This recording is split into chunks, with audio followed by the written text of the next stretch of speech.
ના ના ખરેખર બોલો.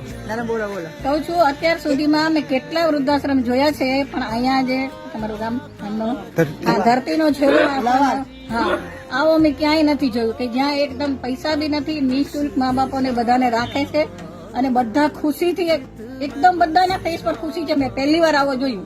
આ વર્લ્ડ નું બેસ્ટ કહેવાય. બાપુને અમે ધન્યવાદ આપીએ છીએ જે આ વડીલો અને અમે તો એમને એવા આશીર્વાદ આપ્યા ને કે હું તો કહું ભગવાન હવે બધાને આના જેવો દીકરા આપો.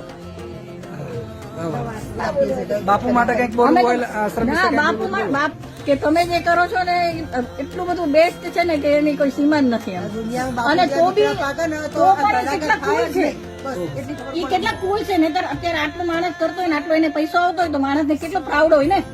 પણ એ એટલા કુલ છે ને મને તો એવું લાગ્યું કે એમને એમ લાગે કે આ બધા એના જ મા બાપ છે. એ જ પ્રમાણે. હા, એટલા કુલ મેં એમને જોયા. નહીં માણસ ને કેવું થાય કે આમ કેના મને પાવર આવી જાય કે મારી પાસે આટલો પાવર છે, મારી પાસે આટલો પૈસો છે, પણ એમના મોઢા પર મને જરાય એવું કઈ ન દેખાણું. એટલા અભિમાન એને એકદમ કુલ દેખાણા મને. બહુ ધન્યવાદ કહેવાય એમને.